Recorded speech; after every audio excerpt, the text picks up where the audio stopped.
वरदे जगन्मातः पूर्वा सन्ध्या प्रवर्तते उत्तिष्ठ करुणावाङ्गैः कर्तव्यं विश्वमङ्गलम् श्रीशृङ्गाद्रिपुरी रत्नसिंहासननिवासिनी उत्तिष्ठ शारदाम्ब श्रीशङ्कराचार्य सन्नुते उत्तिष्ठोत्तिष्ठ भगवत्पाद शङ्करमूर्तिभिः जगद्गुरुभिराराध्ये जगज्जननि शारदे ब्रह्मर्षयोऽम्ब सनकादययेत्य भक्त्या ब्राह्मी मनन्य मनसो हृदि ब्रह्मविद्या त्वामामनन्त्युपनिषत्सरसिजहंसीं श्रीशारदाम्ब वरदे तव सुप्रभातम् फुल्लानि पङ्कजवनानि सतां मनांसि धीवृत्तयश्च सरितश्च दिशः प्रसन्ना अञ्जानमाशुतिमिरं च विलीयते श्रीशारदे विजयते तव सुप्रभातम् हंसप्रयात्युदयमम्बुजकाननेषु हंसा प्रसन्न मनसो मुदिता रमन्ते हंसात्मना परमहंसकुलं मुदास्ते श्रीशारदे विजयते तव सुप्रभातम्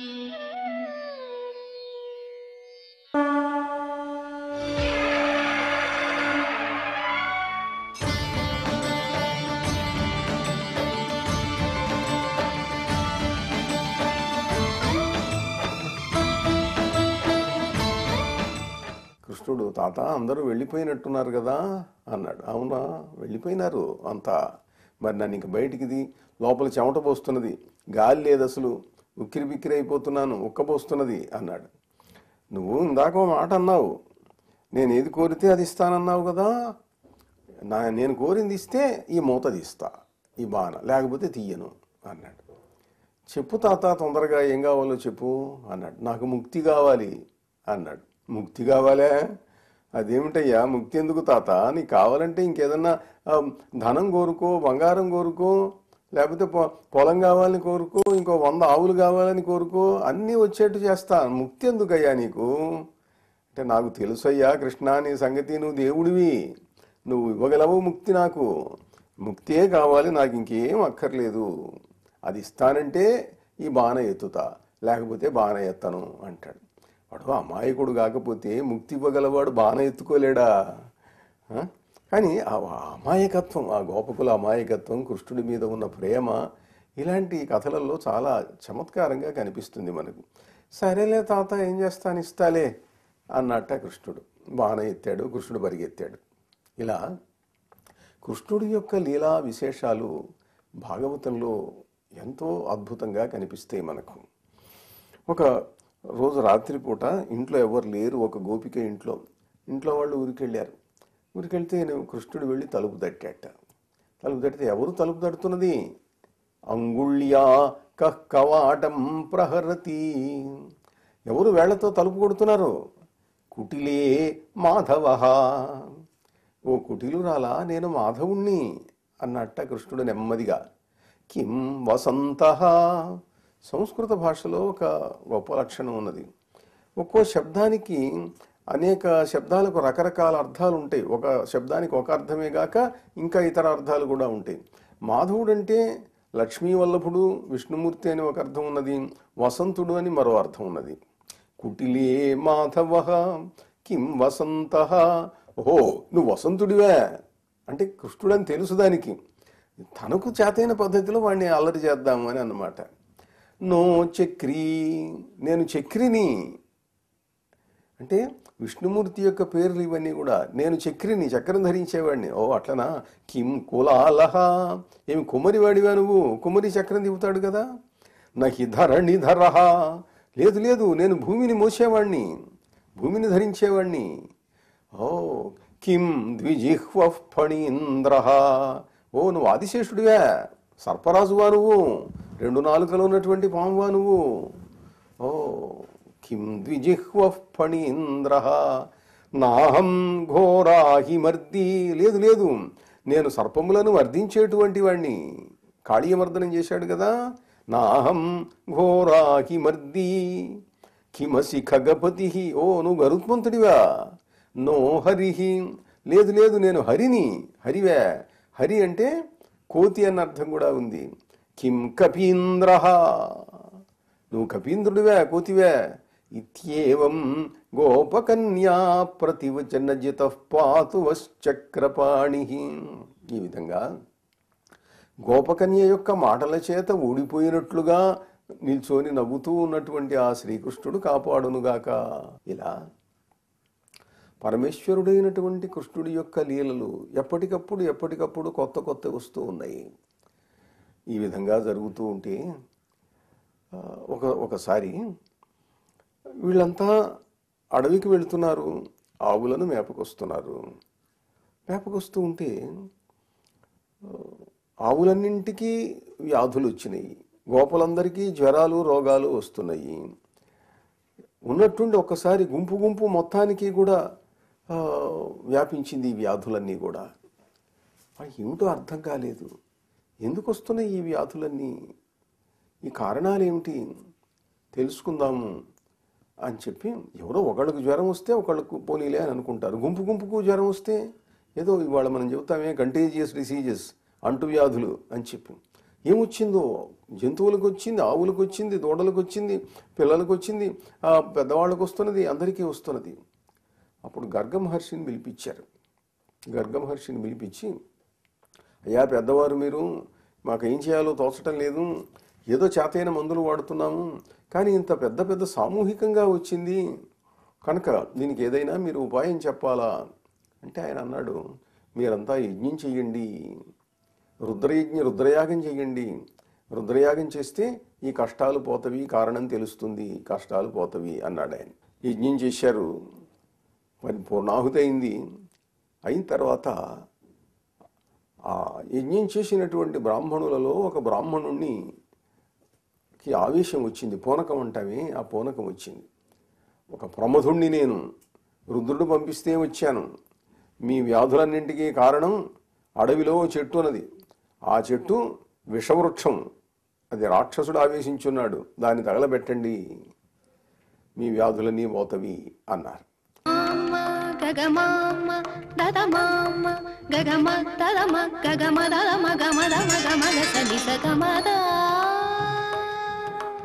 నిన్ను చూడ మనసాయే స్వామి, నిన్ను చూడ మనసాయే స్వామి, ఈ విరహానల జ్వాలల కాలిన నయనాలో ఆనంద ధారలు వర్షించ, అణువు అణువు మరల పల్లవించ, ప్రణవ శృతిని నిన్ను పాడగా, నిన్ను చూడ మనసాయే స్వామి, ఈ విరహానల జ్వాలల కాలిన నయనాలో ఆనంద ధారలు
గుళ్ళకి వెళ్ళినా, ఏ ప్రదేశానికి వెళ్ళినా, ఎక్కడికి వెళ్ళినా మన సాంప్రదాయంతో నిరంతరము అనుబంధమై ఉండేది కొబ్బరికాయ. ఈ కొబ్బరికాయకి ఎంతో ప్రత్యేకత మన వాళ్ళు ఇవ్వడం జరుగుతుంది. ఉత్తరాదిలో కొబ్బరికాయని చాలా తక్కువగా కొడతారు, కానీ దక్షిణాదిలో కొబ్బరికాయని చాలా విస్తృతంగా వాడడం జరుగుతుంది. ఎందుకయ్యా ఈ కొబ్బరికాయ ప్రత్యేకత ఏమిటి అంటే, కొబ్బరికాయని పూర్ణ ఫలము అంటారు. దాంట్లో సంపూర్ణం, అసలు పూర్ణత్వం ఉంది. ఏమిటి, ఎందుకు ఈ పూర్ణత్వము, ఏమిటి ఈ కొబ్బరికాయ ప్రత్యేకత, దీన్ని అసలు గుళ్ళో ఎందుకు కొడుతున్నారు, హోమాలు చేసేటప్పుడు ఎందుకు వాడుతున్నారు, ఏమిటి అంటే, ఈ కొబ్బరికాయ ఏదైతే బయటికి కనిపిస్తుందో దాన్ని స్థూల శరీరం కింద చెప్తారు. స్థూల శరీరము అంటే మన లోపల ఈ కనిపించే, బయటికి కనిపించే ఈ శరీరం ఏదైతే ఉందో దీన్ని స్థూల శరీరము అంటారు. లోపల కొబ్బరి ఉంటుంది, ఆ కొబ్బరిని సూక్ష్మ శరీరము అంటారు. ఈ సూక్ష్మ శరీరము అంటే లోపల మనకి సూక్ష్మంగా ఒక శరీరం ఉంటుంది, దానికే మనము తర్పణాలు ఇత్యాదులు ఇవన్నీ కూడా తర్వాత ఇవ్వడం జరుగుతుంది. ఈ సూక్ష్మ శరీరము కాకుండా లోపల ఉండే నీళ్ళని కారణ శరీరము అంటారు. అంటే మన శరీరంలో ఉన్న స్థూల సూక్ష్మ కారణ శరీరాలకి గుర్తుగా బాహ్యమైన స్థూల శరీరాన్ని, లోపల కొబ్బరిని సూక్ష్మ శరీరంగాను, ఆ లోపల ఉండే నీళ్ళని కారణ శరీరంగాను భావిస్తూ, ఆ వెనకాల దానికి 3 రంధ్రాలు ఉంటాయి. ఇడ, పింగళ, సుషుమ్న అనే 3 నాడులు ఇవి. ఈ నాడుల యొక్క విచ్ఛేదన చేస్తూ ఈ శరీరం లోపల ఉన్న నీళ్ళని, వీటిని మొత్తాన్ని సమస్తము పరమాత్మకి నైవేద్యము చేయటమే ఆ కొబ్బరికాయకి గుర్తు. ఎలా అయితే కొబ్బరికాయను కొట్టి భగవంతుడికి నైవేద్యం చేశామో, ఆ కొబ్బరికాయను కొట్టేటప్పుడు ఈ స్థూల సూక్ష్మ కారణ శరీరాలతోటి సహా ఈ నాడీ విచ్ఛేదన చేసి ఈ 3 నాడులని ఐక్యం చేసి త్రివేణీ సంగమం చేసి ఆ యొక్క శరీరాన్ని పరమాత్మకే అర్పిస్తున్నాను అనే భావన కలిగి ఉండడమే ఈ కొబ్బరికాయకి ప్రత్యేకత. ఏమిటయ్యా ఈ కొబ్బరికాయ వెనకాల కొట్టిన తర్వాత పీచు పీకేయాలి. ఎందుకు పీకేయాలి అంటే నాడీ విచ్ఛిన్నం అంటారు దాన్ని. ఆ 3 నాడులు కొట్టిన తర్వాత చూడండి, మీరు సాంప్రదాయంగా తీస్తారు, దాన్ని జీవన్ముక్తితోటి పోలుస్తారు. యతీశ్వరుల దగ్గరికి వెళ్ళినప్పుడు కానీ, మహాత్ముల దగ్గరికి వెళ్ళినప్పుడు కానీ, పెద్దవాళ్ళ దగ్గరికి వెళ్ళినప్పుడు కానీ, లేదు దేవాలయాలకు వెళ్ళినప్పుడు కానీ, నా యొక్క సమస్తము నీకు అర్పిస్తున్నాను అనే భావనని ఖచ్చితంగా భౌతికంగా కూడా ఇచ్చే ఫలం ఏదైతే ఉందో అది కొబ్బరికాయ. కాబట్టి ఈ కొబ్బరికాయ అనేది మనం ప్రతి గుళ్ళోనూ ఈ దేవుడు ఆ దేవుడు అని సంబంధం లేదు, ఏ దేవతారాధన చేసినా కూడా ఈ కొబ్బరికాయని మనం వాడతాం. కాబట్టి కొబ్బరికాయ యొక్క మహత్యాన్ని మనం తెలుసుకొని ఆ కొబ్బరిని వాడే విధానము, ఆ తర్వాత దాన్ని ప్రసాదంగా ఏదైతే తీసుకుంటున్నామో అది, ఇవన్నీ తెలియాలి. కొబ్బరికాయకి యోగ శాస్త్రంతో సంబంధం ఉంది. ఏమిటి కొబ్బరికాయకి యోగ శాస్త్రంతో సంబంధము అంటే, అసలు ఈ పూర్ణము అనే శబ్దం ఎక్కడ వాడతాం? ఇందాకే చెప్పుకున్నాం, ఇడ, పింగళ, సుషుమ్న అనే నాడులు ఉన్నాయి. ఈ నాడులే ఆ వెనకాల ఉండే 3. ఈ ఇడ, పింగళ, సుషుమ్న అనే 3 నాడులు కలవటమే ఓ దగ్గర రాజయోగానికి గుర్తు. ఆజ్ఞాచక్రం దగ్గర కలిసి అక్కడి నుంచి బ్రహ్మనాడి ద్వారా హృదయానికి చేరితే మోక్షము అని చెప్తారు. మరి అసలు ఈ కొబ్బరికాయని పూర్ణ ఫలము అనే పదం మనం వాడుకున్నాం. పూర్ణము అని దేన్నంటారు? పూర్ణము అంటే సర్వవ్యాపకమైన పరమాత్మ తప్ప పూర్ణమైన మరో పదార్థం లేదు. పూర్ణము అంటే కేవలం పరమాత్మ మాత్రమే. ఇప్పుడు ఈ ఎందుకు దాని గురించి చెప్పుకోవాలన్నప్పుడు ఆత్మవస్తువు గురించి పూర్ణమదః పూర్ణమిదం పూర్ణాత్ పూర్ణముదచ్యతే పూర్ణస్య పూర్ణమాదాయ పూర్ణమేవావశిష్యతే. ఆ పూర్ణత్వం గురించి చెప్పుకోవాలి అంటే కేవలము పూర్ణము అనేది మాత్రమే ఉంది అని. ఈ కొబ్బరికాయ పూర్ణ ఫలం ఎందుకైందయ్యా అంటే, ఈ స్థూల సూక్ష్మ కారణ శరీరాలని 3టిని మనం కొట్టి ఆ యొక్క నాడీ విచ్ఛేదన చేసి పరమాత్మకి అర్పించటంతో మనకి పూర్ణత్వం సిద్ధిస్తుంది అనే విషయం గుర్తించడానికి మాత్రమే ఈ పూర్ణ ఫలము అని కొబ్బరికాయకి చెప్పడం జరిగింది. కాబట్టి మనము భగవంతుడి దగ్గరికి వెళ్ళి ఏదో కొబ్బరికాయ కొట్టాం, ఆ కోరిక కోరుకున్నాం, ఈ కోరిక కోరుకున్నామని కాకుండా మోక్షము అనేది మనం నిరంతరం గుర్తుంచుకోవాలి, దాన్ని పొందాలి అని చెప్పే కాయ ఈ కొబ్బరికాయ. కాబట్టి ఈ కొబ్బరికాయను మనమందరము ఈ రూపంగా ఆలోచిస్తూ భగవంతుడి దగ్గర కొట్టి తరిద్దాం.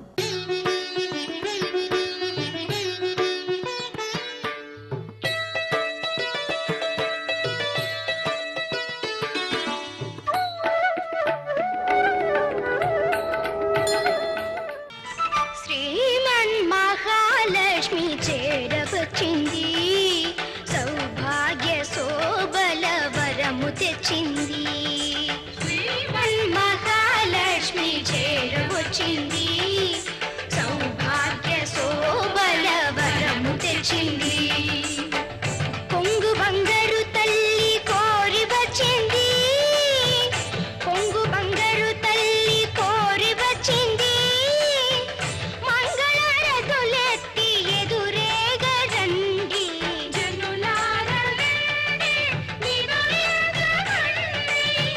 శుక్రవారపు సిరిని సేవించరండి.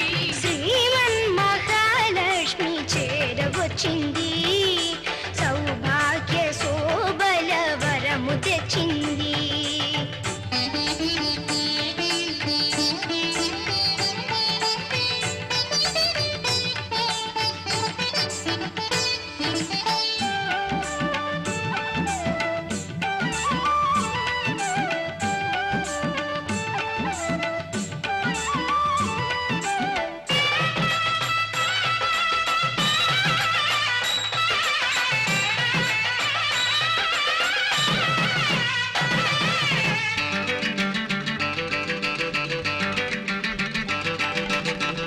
సిద్ధి బుద్ధుల నొసగు భారతీ మూర్తి.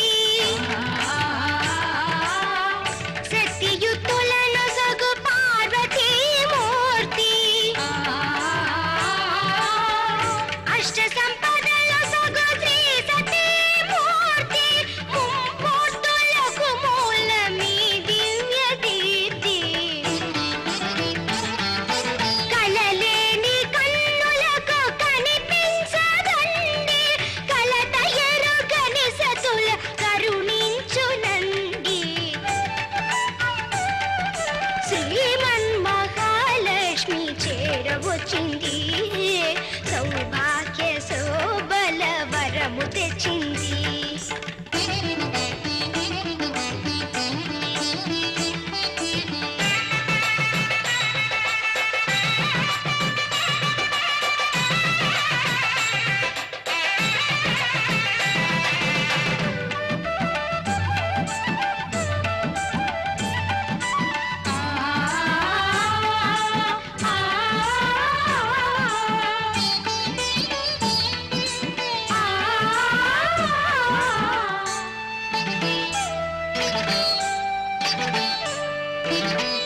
ముక్త